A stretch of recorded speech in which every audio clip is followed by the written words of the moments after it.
साथियों, जय हिंद, जय भारत। मैं MP शर्मा, प्रदेश अध्यक्ष राजस्थान, ठगी पीड़ित जमाकर्ता परिवार। साथियों, आज आपके बीच प्रस्तुत हुआ हूँ अपील के लिए। मैं चाहता हूँ कि मैं आप सबसे एक बार हाथ जोड़कर अपील करूँ और उसी के साथ जो हमारी प्रदेश स्तर की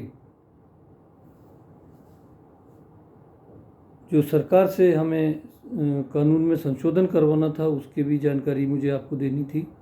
तो इन्हीं को लेकर के मैं आज प्रस्तुत हूँ आपके बीच। दोस्तों, सबसे पहले मैं आपसे सबसे अपील करना चाहता हूँ कि जितने भी राजस्थान के साथी हैं, ये इस आंदोलन में पुरजोर दम लगा दें। दोस्तों, ये एक समय की बात है, एक अवसर की बात है।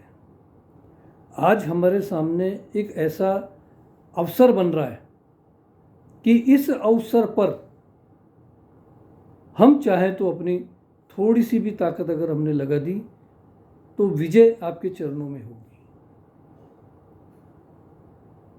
और दोस्तों, अगर अभी चूक गए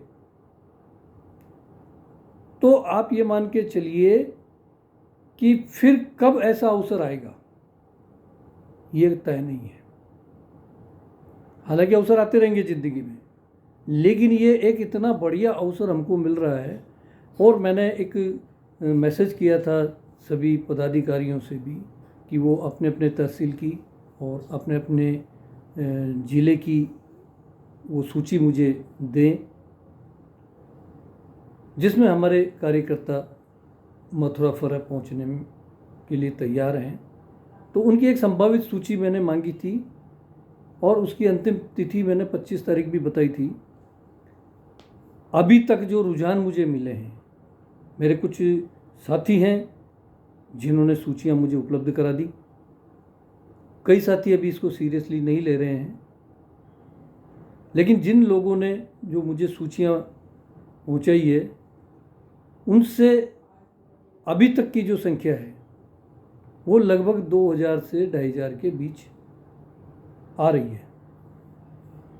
यानी सीधी बात करें तो 2 से 2500 आदमी राजस्थान से इस आंदोलन में पार्टिसिपेट कर रहे हैं।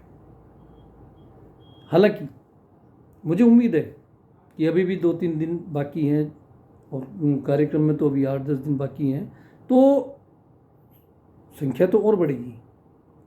लेकिन दोस्तों, मैं ये मान के चल रहा हूँ कि इतनी कम संख्या में जो हमारे राष्ट्रीय संयोजक माननीय मदन लाल जी आज़ाद साहब का जो सपना है, जो उनका लक्ष्य है, वो इस संख्या से कैसे पूरा होगा। अगर सारे प्रदेश यही करने लग जाएंगे तो दोस्तों, मैं ये मान के चलता हूँ कि जिस जगह ये आंदोलन हो रहा है, हम वहाँ की सीमा से लगे हुए, हमारा राज्य वहाँ की सीमा से लगा हुआ है, तो हमारी जिम्मेदारी बहुत ज़्यादा हो जाती है। खास तौर से उत्तर प्रदेश की जिम्मेदारी, मध्य प्रदेश की जिम्मेदारी, राजस्थान की जिम्मेदारी, हरियाणा की, दिल्ली की, ये कुछ राज्य ऐसे जहाँ से हमें बहुतायत हमारे कार्यकर्ता उस आंदोलन में पहुँचाने पड़ेंगे। यानी अगर मैं आपको कहूँ तो उत्तर प्रदेश, मध्य प्रदेश, हरियाणा, दिल्ली और राजस्थान, इन 5 राज्यों को मिलकर के ही लगभग 4 लाख लोग इकट्ठे करने होंगे। तब हम 5 लाख के बारे में सोच सकते हैं कि बाकी देश से 1 लाख लोग और आ जाएंगे। लेकिन वो कब आएंगे? जब हम 4 लाख इन 5 राज्य से इकट्ठा करें। और ये कोई बड़ी बात नहीं है, अभी भी हमारे पास समय है।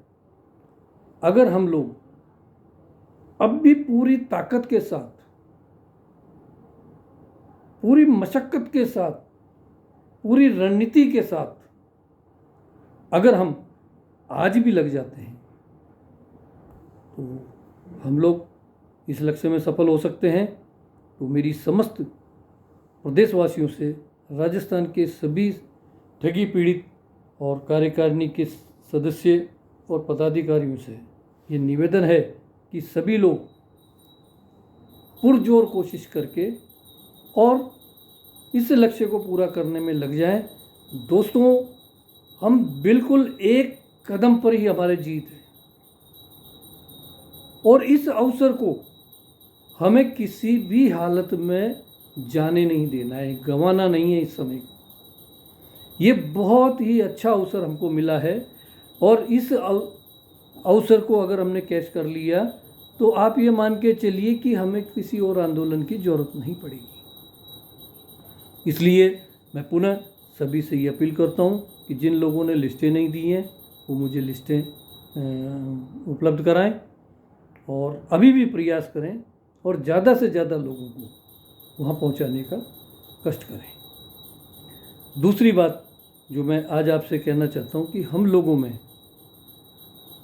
जानकारियाँ बहुत कम हैं और उसी की वजह से हम लोग इस अचीवमेंट को नहीं ले पा रहे, ये ज़्यादा जनमत तैयार नहीं कर पा रहे, क्योंकि लोग कोई कहते हैं साहब बर्ड्स एक्ट हमारे ऊपर लागू नहीं है, कोई क्या कहता है, कोई कहता है साहब हमको हमारा तो पोर्टल बना दिया, कोई कह रहा है मेरे को तो हमारा तो लिक्विडेटर अपॉइंट हो गया, कोई कह रहा है जी हमें तो वो सेबी देगी। तो इस तरह के से हम लोग जो है भ्रमित हो रहे हैं। दोस्तों, मैं साफ तौर पर ये चीज़ बता देना चाहता हूँ कि अगर आपका भुगतान मिलेगा तो केवल और केवल बर्ड्स एक्ट 2019 के तहत ही मिलेगा। दोस्तों, कल मैं जयपुर गया, मुख्यमंत्री आवास पे जन सुनवाई में मैं उपस्थित हुआ और वहाँ पर हमने अपनी बात को फिर से रखा। उनको ये भी बताया कि हम इतने चक्कर लगा चुके हैं, ये हमारा चौथा पांचवा चक्कर है और हम कोई बहुत बड़ी चीज़ राजस्थान सरकार से नहीं मांग रहे।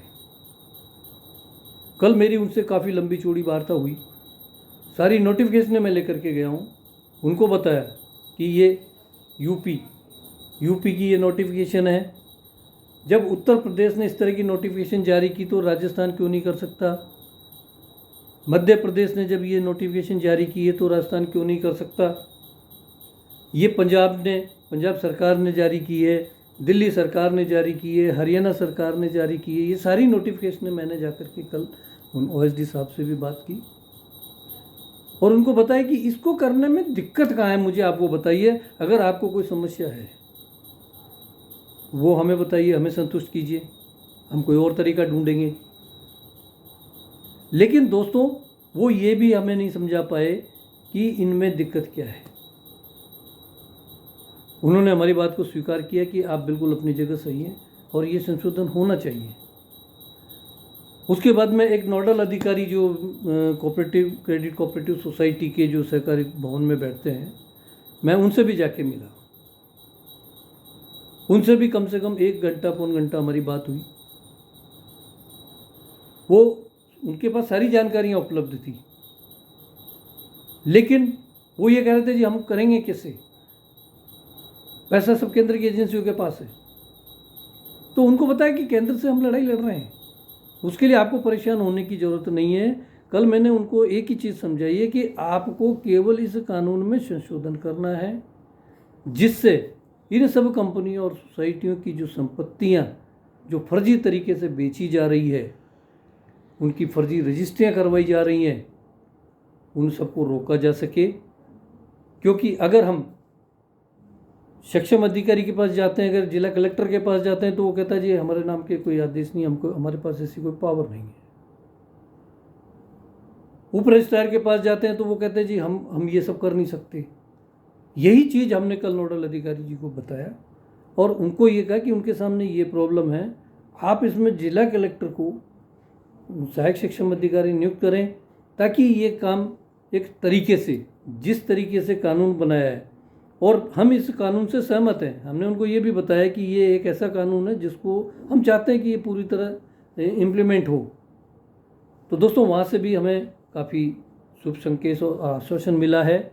उन्होंने भी हमें ये आश्वस्त किया है कि जैसा आप चाहते हैं वो संशोधन हम करवाने के लिए तैयार हैं और इसके लिए हमारी मुख्यमंत्री जी से एक बार और वार्ता हो जाए, क्योंकि ये पावर चीफ मिनिस्टर को ही है, ये वही करेंगे।